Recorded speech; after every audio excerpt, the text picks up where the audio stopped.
আসসালামু আলাইকুম ওয়া রাহমাতুল্লাহ। প্রিয় কোরআন শিক্ষার্থী বন্ধুরা, আজকের এই ভিডিওতে আমরা ঈদগামে বেলাগুন্নাহ এর পরিচয় জানব।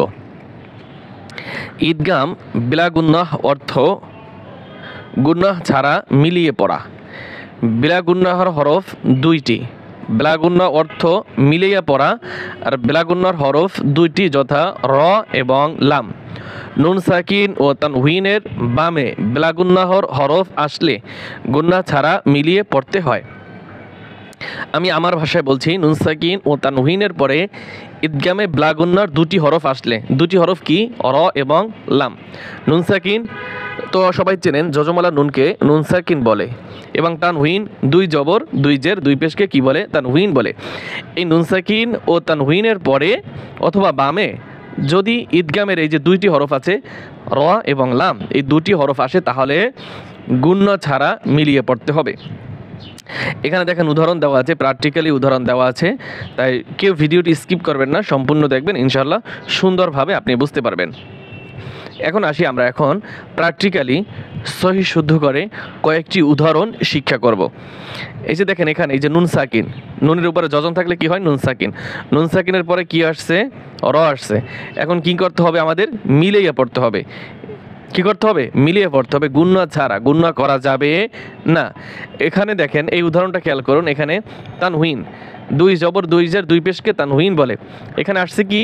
দুই পেশ আসছে, তানউইনের দুই পেশ আসছে, দুই পেশের পরে কি আসছে? র আসছে। এখন কি করতে হবে? এখানে মিলিয়ে পড়তে হবে। আসুন এটা আমরা বানান করে শিখি। এই মিম র হরফকে ধরবে, এই যে রর উপরে তাসদিদ আছে, মিম রজের মিয়র। এখানে র আবার মোটা হবে, রর উপরে জবর আছে, জবরওয়ালা র মোটা হয়, র।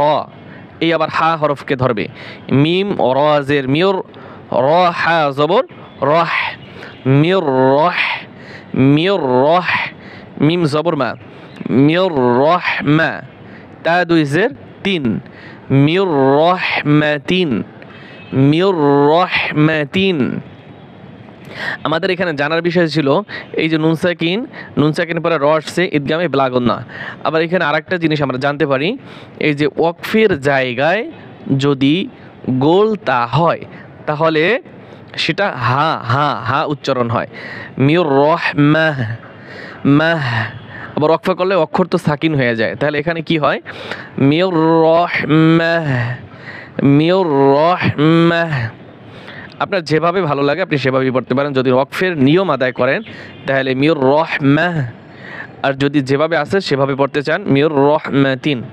কিন্তু আপনাকে মনে রাখতে হবে, যখন কোরআনুল কারিম আপনি পড়বেন তখন ওয়াকফের নিয়ম অবশ্যই আদায় করতে হবে।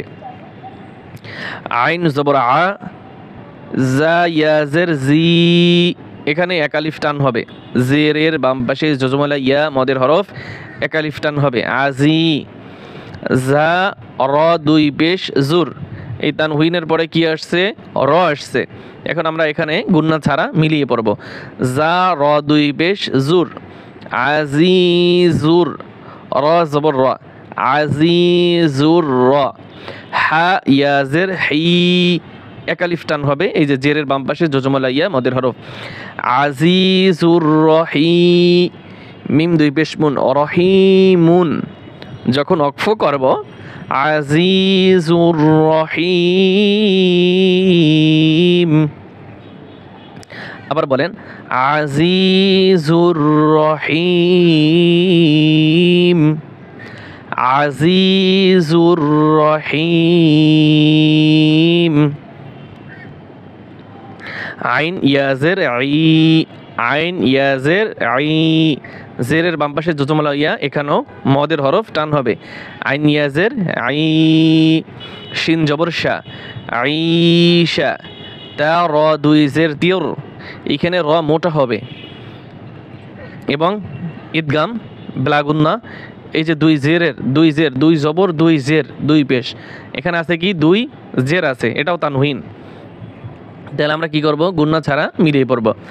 ঈশা তিয়র, র আলিফ জবর র, জবরের বাম পাশে খালি আলিফ মদের হরফ, এখানে টান হবে, ঈশা তিয়র র, দশ জের দুই, ঈশা তিয়র র দুই, ইয়া জবর ইয়া, ঈশা তিয়র র দিয়া।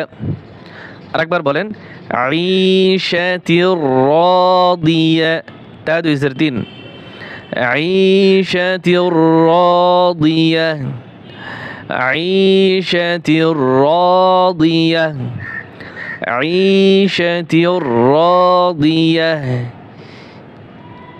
ওই যে আগে বলছিলাম 2 জবরের আপনার গোলতা এর জায়গায় যদি ওয়াকফ হয় তাহলে হা পড়তে হয়। তা সেই হিসাবে এখানে কি হবে আইশাতির রাদিয়া।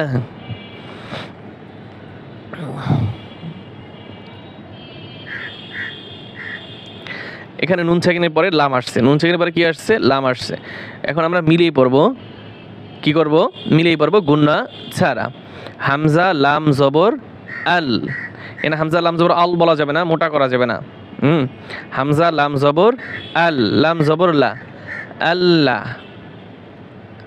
ও লা বলা যাবে না, লাম এই মিম ধরবে। হামজা লাম জবর আল, লাম মিম জবর লাম, আল্লাম। আলাম বলবেন না কিন্তু, আল্লাম। হামজা লাম জবর আল, লাম মিম জবর লাম, আল্লাম আল্লাম। ইয়া জবর ইয়া, র জবর র, ইয়া র, হা উল্টা পেশ হু, টান হবে। আল্লাম ইয়ারাহু, আল্লাম ইয়ারাহু, আল্লাম ইয়ারাহু। শব্দটা ভালোভাবে পড়েন, আল্লাম ইয়ারাহু। আমার পাশে একটা কাক বলছে, আমি জানি না আসলে ভিডিওতে সাউন্ডে সমস্যা হয় কিনা আপনাদের বুঝতে, তাহলে মাফ করবেন। কফ জবর ক, কফ জবর ক, কা বলা যাবে না কিন্তু, কফ জবর ক। সিন জবর সা, কসা। মিম লাম 2 পেশ মূল, মিম লাম 2 পেশ মূল, কসা মূল। লাম জেরলি, কসা মুল্লি। জাল ইয়াজের জি, একালিফ টান হবে। কসা মুল্লি জি, কসা মুল্লি জি, কসা মুল্লি জি, কসা মুল্লি জি, কসা মুল্লি জি। ওয়াও ইয়া জবর ওয়াই, লাম এই লাম 2 পেশ লুল, ওয়াই লুল, লাম জেরলি, ওয়াই লুল্লি, ওয়াই লুল্লি, ওয়াই লুল্লি। কাফ লাম পেশ কুল, লাম জেরলি, কুল্লি, ওয়াই লুল্লি কুল্লি, ওয়াই লুল্লি কুল্লি, ওয়াই লুল্লি কুল্লি, ওয়াই লুল্লি কুল্লি। তাহলে আজকের এই ভিডিওতে আমরা কি শিখলাম? ঈদগামে ব্লা গুন্না। আশা করি আপনারা সকলেই বুঝতে পারছেন। আজকের মতো আমাদের ভিডিওটি এখানেই সমাপ্ত করছি। আল্লাহ হাফেজ।